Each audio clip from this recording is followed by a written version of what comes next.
Helsinki, November 1st. A few minutes past 8 in the morning.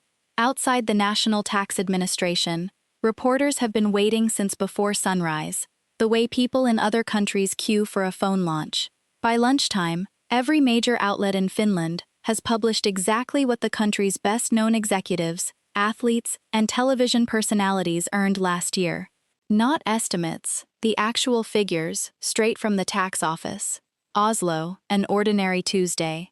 A man logs into the tax authority's website and finds a notification waiting for him. His former colleague looked up his income last night. There is no rumor to chase down, because the notification includes the colleague's full name. The state told him exactly who got curious. Stockholm, a weekday afternoon. A woman calls the National Tax Agency and asks what a specific stranger was taxed on last year. The person on the phone checks, then reads her the number. The whole thing is legal, routine, and over in a few minutes. And Reykjavik, once a year, where tax records go on public display for 2 weeks, and a business magazine prints who earned what across Icelandic society. It reliably sells like a gossip issue, because in a country of under 400,000 people, that is more or less what it is. 4 scenes, 4 countries, and underneath them one rule that almost never gets said out loud, which is strange, because it may be the single least exportable feature of Nordic life. Across most of the region, your income is not private information.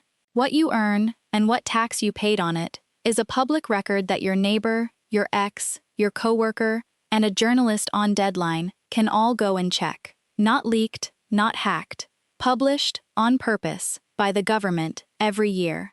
Before we go on, let us know in the comments where you're watching from. We love seeing how far this story travels. And if you're loving it so far, join the family by hitting subscribe, because tomorrow, we've got something special lined up just for you. The obvious question is how a region famous for reserved, keep-to-yourself social norms ended up treating salaries like weather data, and the answer starts far earlier than you would guess. Sweden passed the world's first freedom of the press and public access law in 1766, 10 years before the United States declared independence. The principle it set down still runs through Swedish administration today. Documents held by the state belong, by default, to the public.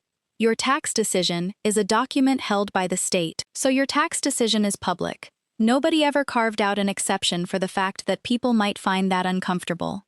Norway's version grew out of something more practical.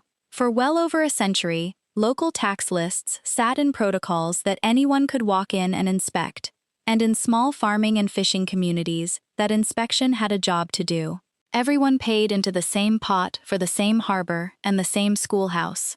So letting neighbors check the ledger was how a community without professional auditors made sure the blacksmith wasn't pleading poverty in October after a visibly good year.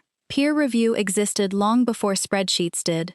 A culture that frowns on hiding behind status also ends up uncomfortable with hiding behind numbers. Public tax records are that same instinct written into administrative law instead of dinner table manners. You are not allowed to be secretly rich for the same underlying reason you are not supposed to be loudly rich. For most of history, though, the rule came with natural friction built in.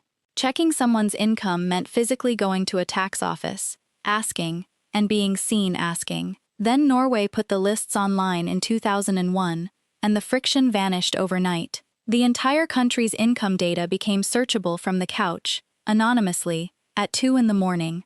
And Norwegians did exactly what humans do. Tax list season became a national pastime. Newspapers ran top earner rankings the way other countries run league tables. People checked their bosses, their in-laws, the guy from school who kept insisting his startup was doing great. Every autumn, traffic on the list spiked like clockwork. Then, in 2014, Norway changed one detail, and the detail is the best part of this entire story. Searching stayed legal, the data stayed public, but from that year on, you had to log in with your national ID to look anyone up, and the person you searched could see exactly who had been looking. Norway didn't close the window. It made the glass see-through in both directions. Searches collapsed.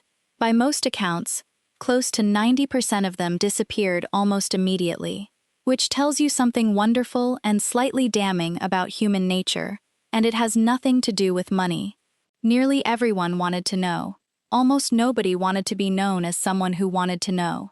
The information was never the expensive part. The exposure was. An entire nation's curiosity turned out to be priced at exactly one notification. Preparing and narrating this story took us a lot of time, so if you are enjoying it, subscribe to our channel. It means a lot to us. Now back to the story. What makes all of this more than a cultural curiosity is that the openness measurably changes behavior, in directions both flattering and not. Start with the flattering one. Norwegian researchers compared reported incomes before and after the lists went online, and found that business owners, the group with the most room to shade their numbers, began reporting roughly 3% more income once anyone could look. 3% sounds small, until you remember that no auditor visited a single one of them. The only thing that changed was visibility. People fudge less when the neighbors can check the math. Transparency also does something to wages themselves. Denmark began requiring larger firms in 2006 to produce internal statistics comparing men's and women's pay. Just the statistics, with no quotas and no penalties attached to the numbers. Researchers who followed those companies for years afterward found the gender pay gap inside them narrowed by roughly 7% compared to firms below the threshold. And it narrowed mostly because male wages grew more slowly once the comparison existed on paper. Secrecy had been doing real work inside those pay structures, and it stopped the moment someone wrote both columns down side by side. And then, there is the effect nobody advertises. An economist studied what happened to Norwegians' reported life satisfaction after the lists went online, and everyone could suddenly see precisely where they ranked.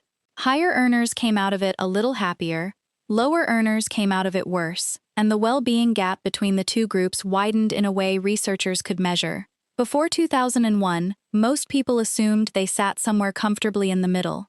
Afterward, the middle had coordinates. It is one thing to suspect the man 2 doors down out-earns you.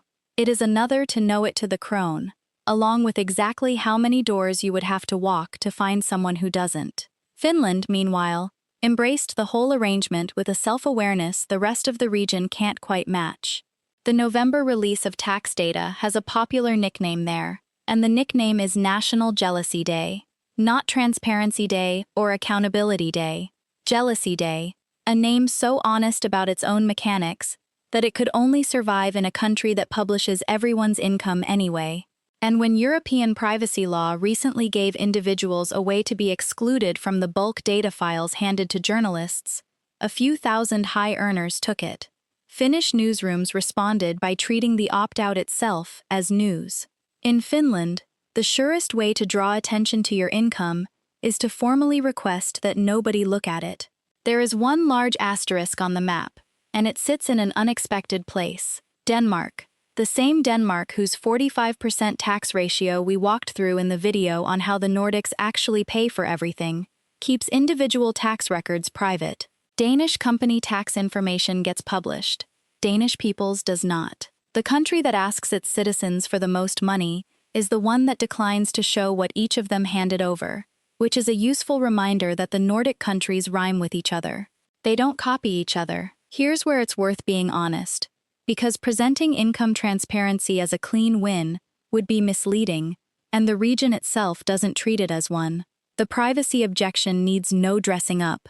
Plenty of people, including plenty of Scandinavians, think the state publishing your earnings is an overreach no matter what good it produces downstream, and the 2014 collapse in Norwegian searches makes their point better than any editorial could.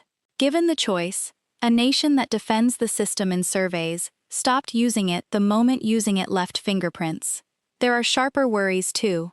Norwegian debates keep returning to the fact that a public list of incomes and wealth is also, read a certain way, a catalog.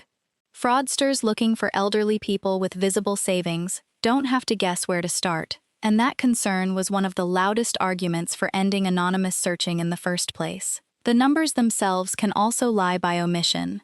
What gets published is generally taxable income and tax paid, after deductions, and the lists say nothing about debt. A heavily mortgaged consultant can look wealthier than a debt-free teacher, while a genuinely rich person with a good accountant can look ordinary. Transparency shows you a number. It does not show you the balance sheet, and people mistake one for the other constantly. And the well-being research cuts both ways by definition. If exact rank information leaves people at the bottom of a pay scale measurably less satisfied, that is a real cost, carried by the people with the least cushion to absorb it. Add the complaint from competitive industries that visible salaries and compressed pay make it harder to bid for global talent, a complaint you will hear from Nordic tech founders with some regularity, and you get a policy the region keeps, but keeps arguing about. The mock funeral Norwegians once staged for Janteloven has a fiscal cousin in the op-ed pages every autumn.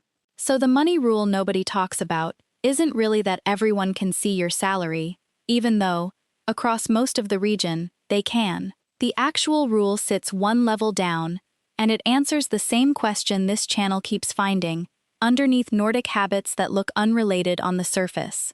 Income, here, is not allowed to be a secret weapon. It can't be inflated at a dinner party, because anyone can check, and it can't be hidden from the tax office after a good year, because the neighbors could always read the ledger. It also stops working as a weapon in salary negotiations, since the going rate was never confidential to begin with. Whether that trade strikes you as civilized or as invasive probably says as much about where you grew up as it does about the policy. Both reactions are reasonable. Only one of them comes with a national day named after envy. That's the story, for now. If you found it worth your time, subscribing and hitting the bell costs you nothing and helps more than you'd think. Another one's coming tomorrow. Thanks for watching.